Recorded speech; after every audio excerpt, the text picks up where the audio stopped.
porque pode ser daqui a pouco, né? Eu não quero aqui criar uma espécie de suspense, não é? Não, nada de suspense. Nós católicos andamos com os pés no chão, não é? A cabeça, a mente no céu, mas os pés no chão. Então, nada de ficar deduzindo, suspeitando, calculando, não. Vamos ter apenas tomar conhecimento da coisa, né, do fato, e ficar atento. Jesus disse o quê? Orai e vigiai. Orai e vigiai.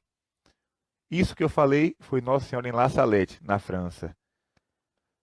Mas temos também outras revelações e também até papas que falaram a respeito disso.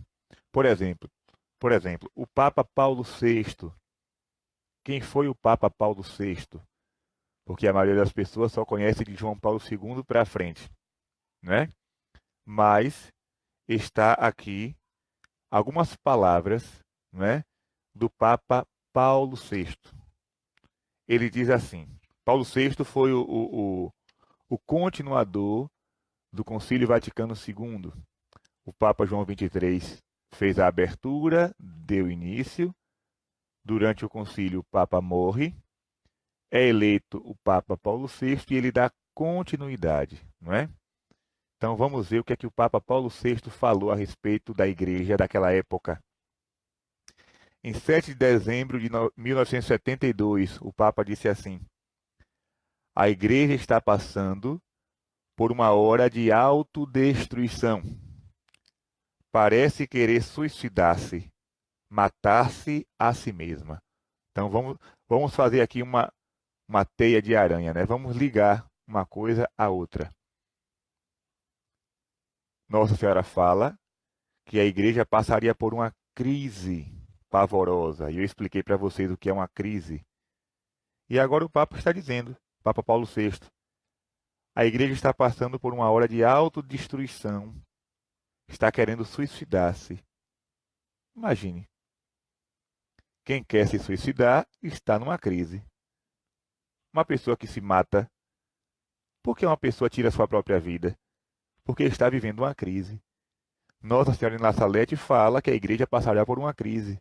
E o Papa Paulo VI confirma que já na época dele, em 1972, a igreja parecia querer suicidar-se, matar-se a si própria. Como é que a igreja pode se matar? Eu explico, né? Ou melhor, eu vou explicar mais adiante. O Papa diz também, né, em outro momento, há uma grande inquietação na igreja e o que está em questão é a fé. O que me perturba é que dentro do catolicismo, algumas vezes parece predominar um pensamento não católico e pode acontecer que esse pensamento não católico, dentro do catolicismo, amanhã seja uma força maior na igreja. Pronto. O Papa Paulo VI mirou no alvo e acertou. Ele estava denunciando que dentro da igreja de Jesus, após o concílio, algumas ideias, né, algumas deturpações surgiram no corpo de Cristo. E o Papa dizia: parece que esse pensamento não católico, ou seja, um pensamento contrário à fé, está se tornando tão grande que amanhã pode ser uma força maior, ou seja, pode dominar a coisa. Imagine, está entendendo, minha gente? Ou seja, o Papa denuncia que tem um pensamento, mas esse pensamento está se enraizando de tal forma, está crescendo, que no futuro pode se tornar uma coisa grande na igreja, uma força maior, pode querer dominar. O Papa, ele falou, como diz aqui na Bahia, falou e disse. Pois bem, vamos mais para frente. Vou falar aqui também para vocês sobre uma profecia de Nossa Senhora ao padre Stefano Gobbi. Quem é o padre Stefano Gobbi? Um padre italiano que durante muitos anos recebeu mensagens da Virgem Maria através de locução interior. Ele é o fundador do movimento sacerdotal mariano. Tem um livrinho azul com essas mensagens, você pode, né, adquirir, você pode pesquisar na internet. Então, veja bem, Nossa Senhora diz assim ao Padre Gobi: o rebanho de Cristo está sendo dilacerado por lobos vorazes que se introduziram sob as vestes de inofensivos e mansos cordeiros. Olha o que Jesus fala no Evangelho dos falsos profetas.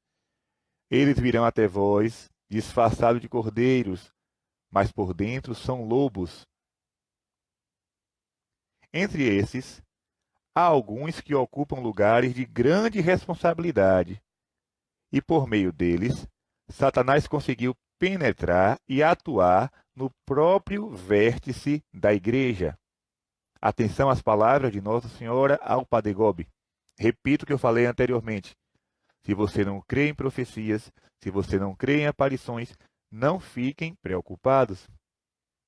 Mas pelo menos tomem conhecimento, porque se for verdade, né, você saberá. Então Nossa Senhora está dizendo: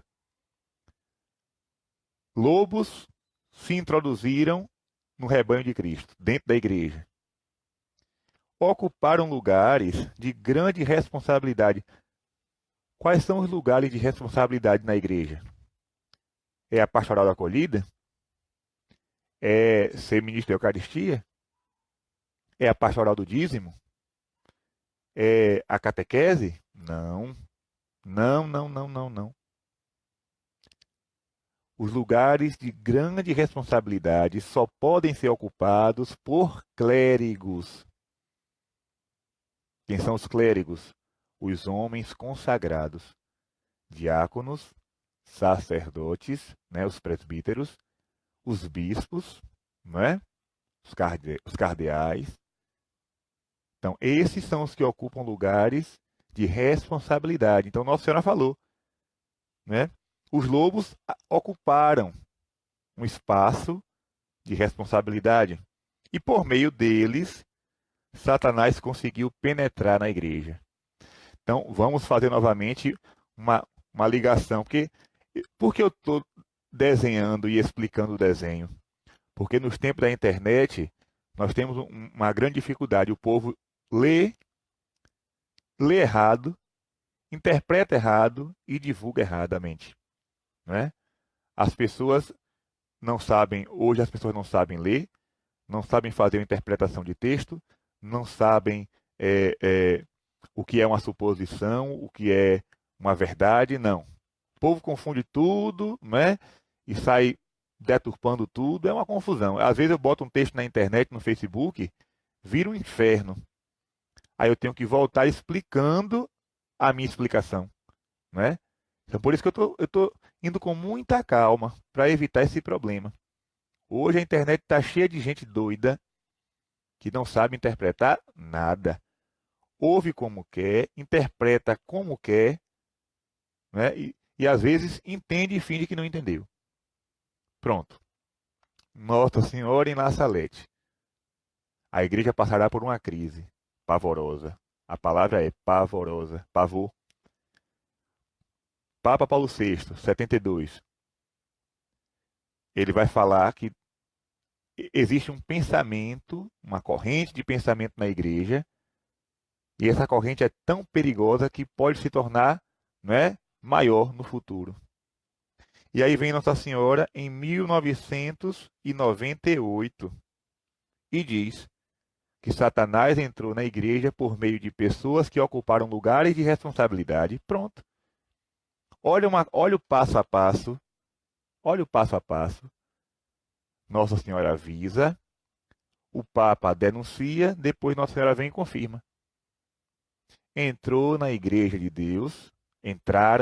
Deus lobos e estão ocupando lugares de responsabilidade. Clérigos. Essa é a falsa igreja que eu estou tentando explicar. Eu falei no início da catequese. A catequese de hoje é sobre duas igrejas, a verdadeira e a falsa. A verdadeira é aquela que se mantém fiel a Jesus. A falsa é aquela que está trazendo um pensamento novo para dentro da igreja. E esse pensamento novo aqui não é no sentido de evangelizar, de aumentar a evangelização, a propaganda da fé. Não. É no sentido de mudar mesmo, de modificar, de destruir o que existe para construir uma igreja nova. Aí está o perigo, né? Então, cuidado. O que eu estou falando aqui é muito sério, né? Outra coisa, Nossa Senhora também fala, é, a igreja conhecerá a hora da sua maior apostasia. Isso nós já falando ao Padre Gobi, né? Que já faleceu. Mas também temos uma beata da igreja, Ana Catarina Emmerich. Eu não sei se é Emmerich que se pronuncia ou Emmerich. Essa beata, ela é de suma importância. Por quê? Porque ela tinha um dom de ver o passado e o futuro. Por exemplo, ela via tudo o que aconteceu no tempo de Jesus, ela via o que aconteceu no Antigo Testamento e escrevia com detalhes, inclusive, perdão, inclusive, alguns lugares hoje da Terra Santa foram encontrados com base nas visões dessa mulher, dessa beata, Ana Catarina, e ela também fala de um futuro da igreja. E olha o que ela está dizendo aqui. Ela teve uma visão no dia 12 de setembro de 1820. Ela diz: Eu vi uma igreja estranha. Prestem atenção na linguagem. Eu vi uma igreja estranha que era construída contra toda e qualquer regra. Não havia anjos dirigindo a construção. Olha a visão dela. Nada vinha do alto, ou seja, nada vinha de Deus. Tudo vinha do homem, do pensamento humano. Só se via divisão e caos. Se não for o nosso tempo, eu não sei que tempo vai ser. Só se via divisão e caos. E ela continua. Era provavelmente uma igreja criada pelo homem. Não é a igreja de Jesus. A igreja de Jesus segue o que Jesus falou e nada mais. Agora tem uma igreja criada pelo homem. A beata Ana Catarina está dizendo isso. Quando eu falo de beata, é beata mesmo da igreja, beatificada. E ela continua. Vi novamente essa igreja estranha e grande, que se edificava ali em Roma, onde nada havia de sagrado. Nada havia de sagrado. Tudo se fazia segundo a razão humana. Imagine. Em 22 de abril, ela diz: Muitos pastores se deixavam levar por ideias perigosas para a igreja. Ideias perigosas. Ordenação sacerdotal de mulheres. Comunhão para todos. Prestem atenção na linguagem da Virgem Maria, na linguagem de Jesus, na linguagem dos santos. Muitos pastores se deixavam levar por ideias perigosas para a igreja. Construíam uma igreja grande e extravagante, na qual todos seriam admitidos por estarem unidos e terem direitos iguais. Evangélicos, católicos e seitas de toda sorte. Esta seria a nova igreja. Preciso entrar em detalhes? Eu pergunto para você que está me ouvindo e que vai me assistir no futuro. Preciso entrar em detalhes? Acredito que não. Olha o que ela está dizendo também. Quando estiver próximo o reino do anticristo, aparecerá uma religião falsa, que será contra a unidade entre Deus e a sua igreja. Isto causará o maior cisma jamais visto no mundo. O que é um cisma? E aqui eu tenho que explicar. Cisma é uma divisão. Padre, já existiram cismas na igreja? Já.